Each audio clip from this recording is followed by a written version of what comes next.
Welcome back to another video. We're out here on a beautiful evening in Staten Island at the Staten Island Airfield. It's been about a year since I started flying the DJI FPV digital system, and I wanted to give you my review.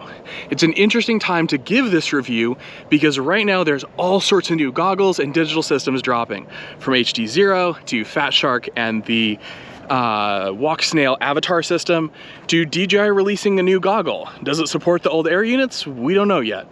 And also, we haven't seen the new air units from DJI yet. Those should be coming end of September, seems to be the general thought. But either way, I wanted to give my 1 year of use review for the DJI, the original DJI FPV system. In this, I'm going to talk about the Goggles V2, which are the goggles that I use, the DJI air unit, the Cadex light / run cam, basically the air unit light. The Vista, some people know it as the run cam Link, is probably what it's going to be now that run cam is going to be the only DJI partner for that older system. As always, take my reviews with a grain of salt. If you fly like me, which is a little bit of cinematic, a little bit of freestyle, a little bit of long range, not a ton of racing, and then some professional work in between, that's how I use my drone, and that's how these opinions are really going to be formed. So if you fit into a similar mold, if you want to fly in a similar way, take my opinions on this system to heart. If you're a true racer, obviously I'm not a true racer, so don't take my opinion on how these goggles perform in a racing scenario, which they don't. With that out of the way, let's start talking about the actual pieces of the system, starting with the goggles. The goggles are the part that's on your face. They're the part you interact with most. They're also the most expensive part of this system. Now, they have recently had a little bit of a price drop, so they're a little bit more affordable than they used to be, but the goggles are still expensive. They do feel good though. And one thing I will say for the DJI goggles is I have yet to really have one fail. That's the same pair of goggles I've been using this entire time. They've been bulletproof. I have swapped out the antennas, but I've never had an issue. I've never had a screen die, never had a pixel die. They just work. And that's something that I'm going to touch on again with the air unit and the air unit lights, is this system is reliable. Those goggles are reliable. I do like that you can use a flight pack, really only up to 5S, which is a little annoying, but they ship you the barrel connector to XT60. So if you're out in the field, your little DJI battery pack fails, or you just don't want to use that battery at all, you can use different batteries. If you use 4S flight packs, you can just chuck your flight packs on the goggles, you're good to go. The goggles are also pretty good on battery life. One of those little batteries generally lasts about 4 or 5 hours of use for me. So generally I'm good with one battery, one of those little DJI USB-C type kind of looking batteries for an entire day of flying. I do have 3 of them. I do carry all of them with me when I go out and fly, just in case one dies, because on a hot day we'll chew through batteries a little bit more aggressively. But they are really good. And I do, again, those batteries are a bit more expensive than a standard 4S flight pack, but they have been so reliable for me and gave me such good battery life that they are what I would recommend somebody who's getting those goggles use. They just work really well. They're not insanely expensive. They're not the most expensive DJI battery DJI sells, but they are another cost. And so I understand why a lot of people will just choose to plug their DJI goggles into their flight pack. Another pro for the goggles is they are relatively comfortable. They are a little heavy. The stock foam doesn't feel great, like it doesn't give a great seal for people who don't have a more flat face. My face is a lot more rounded, so it isn't the most comfortable, but I've switched over to using Newbie Drone foam. I have no light leak. The goggles are very comfy, even on a hot day. They just work well. I don't have a ton of fogging inside. I don't sweat inside the goggles too much. I think they are extremely comfortable. Obviously, I would like them to be a little lighter weight, but yeah. Overall, the stock head strap, I've only used it a couple of times. I don't particularly like the over-the-top head strap. I use a Rotor Riot behind the head single strap, and those work perfect for me. I've had no issues with them. And overall, I have no issues with comfort. I really don't even end up with goggle lines. So it's not bad. Compared to like a VR headset, if you've used the Oculus Quest 2, this feels way lighter than that. But if you're coming from like a set of Fat Sharks, super light goggles, these will definitely feel heavy, and they're definitely bulky. Another pro for these goggles is they do have a decent support for aftermarket antennas. I personally don't use the stock antennas because I can't pack it away with the antenna still attached, and I don't want to sit there and screw each antenna on and off every time I go out and fly. But there are a ton of options for low profile stubby antennas, or those beautiful patch antennas. I think was Axie HD from Lumineers are great, and I personally use the iFlight crystals. Super clean, they make the goggles look really cool. Even though everything you put on your face for FPV makes you look kind of like a dork. Either way, I think they look really cool. But overall, I love the fact that there's a decent selection of aftermarket antennas for the goggles, and you're not limited to those stock standard black stumps. Another big pro for these goggles is there is an analog input. They fixed the old issue with the latency, so now if you want to use them as a set of analog and digital goggles, they work okay. They're not the best analog goggles, but they are really, really good. And if you don't want to spend for 2 sets of goggles, especially 2 expensive sets of goggles, this might actually be a decent solution. And they sell this thing called the, I think it's like the BD digital adapter or something like that, or BD Digi something. But it basically lets you put your analog module onto the goggle itself. It tucks in nice and flush, and it's a really, really nice addition because everything routes cleanly, looks super sharp, and again, makes your goggles work as both analog and digital, which is a really nice add to the goggles. Last pro of the goggles is the field of view is very, very good. It's very wide, it's very immersive, and the screens are good. They're not perfect, but they're good enough where they get the job done. They're bright, they're comfortable to look at, and the optics do adjust pretty well. As somebody who doesn't have glasses or contacts, I can't speak to how they work with corrective eyewear or corrective contacts, but from people I know that fly with glasses and contacts, it seems to work very well.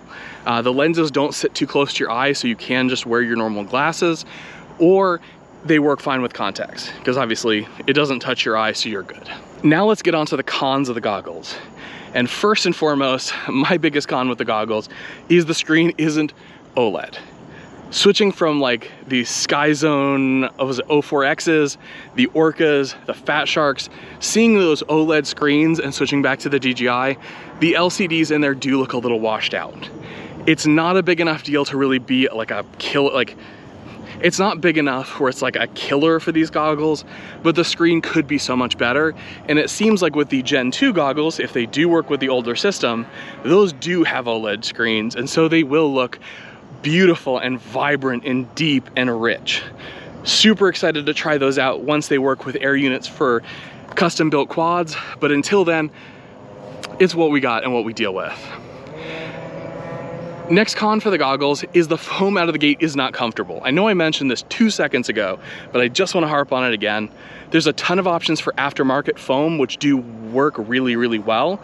So it's not really a big issue for the goggles, but it would be nice if DJI included some more comfortable foam that adjusted the goggles shape for different face shapes. I have a more rounded face. The stock fits more for a more flat face. Another con for the goggles is the fan is a little loud. It's not obnoxiously loud, but boy, can you hear it kick on. Some people may find that more of an issue because again, it is strapped to your head. So if you are annoyed or have trouble hearing kind of constant din type noise, there might be a big issue for you with these goggles, but that's kind of the case with a lot of goggles. That my Fat Sharks I think are louder, but they do make quite a bit of noise when they're attached to your head.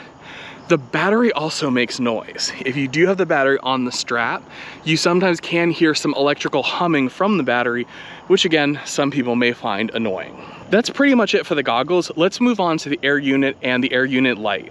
And let's start out with the pros. And the first pro for me is just the overall quality.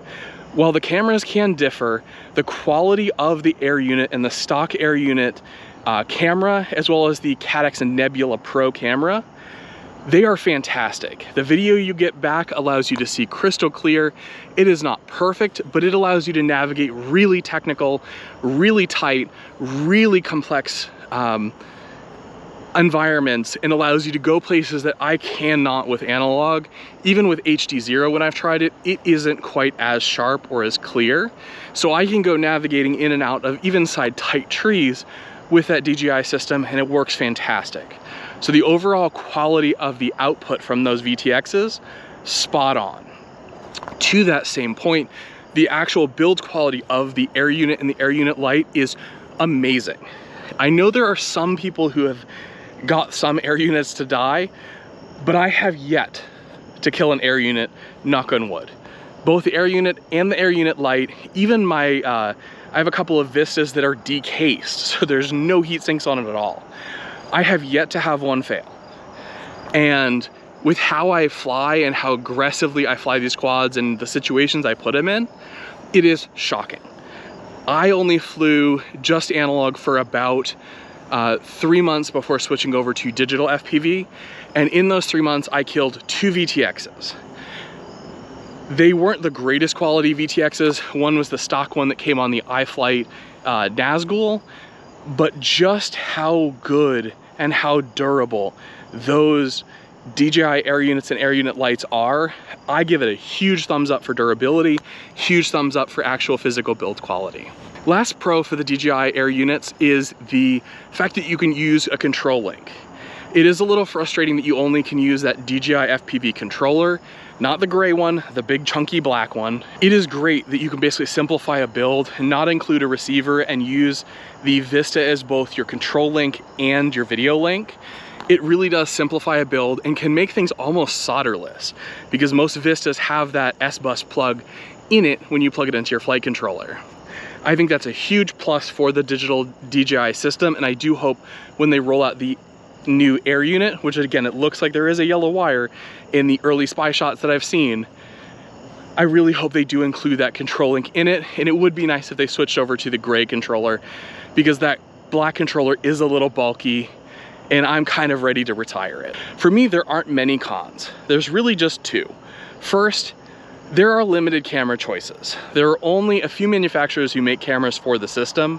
I wish there was more options. I wish other manufacturers made great, specifically 120 frame per second cameras. But overall, the camera selection is okay, but it's not a strong point for this system. And then the last is the cost. When you compare it to an analog video system, it is about double the cost. It is about the same as other competing digital systems. So I don't necessarily think this is completely a big con, but it is something to pay attention to. If you want to spend less money on your FPV setup, analog is probably still the way to go. If you're getting into digital though, it seems like it's pretty much in line with the other options. So again, I would recommend it at its price, but it is something you consider when you're investing into FPV. It should go without saying, the other con to the lack of additional accessories for the air unit, there is only one set of goggles that work with it, obviously those DJI goggles, so it is something to consider. Most other digital FPV systems really only have 1 or 2 goggles available for them, so it seems, again, par for the course with digital. That pretty much concludes the pros and cons for the air unit light, and the DJI goggles. It is a great system. I think DJI knocked it out of the park with this digital FPV system, and there's a reason they are the benchmark going forward for other digital FPV systems. Between the control link, between the quality of the goggles, the durability of the Vistas, I think right now if you're going to buy a digital FPV system, I don't know that I could recommend you go get the DJI system. It seems like they're going to start phasing this system out. So I wouldn't recommend racing out and purchasing this system specifically, but if you do want to get into digital FPV, you want to save a little money over some of the newer systems and want just a phenomenal FPV experience, it is a great way to go. And now with the goggles slightly less expensive and also still being promised those air unit lights from RunCam, I think it's still an okay way to go. So if you do want a reliable digital FPV system and you don't want to break the bank, or you don't want to invest into a newer system, which you don't know the support going down the line from Walksnail or HD0. I do have high hopes for HD0 and Walksnail, but you never know. I think it's still a great option. With all that said, links to everything that I've talked about is down in the description. Those are affiliate links, so if you purchase anything from those links, I do get a small kickback. Not only do I greatly appreciate it, but it does go to supporting this channel, helping me make more content that you guys get to enjoy. So as always, please leave your comments. Have you flown the DJI system? Do you like it? Do you not like it? Why don't you like it? And as always, I'll see you in the next video. Bye.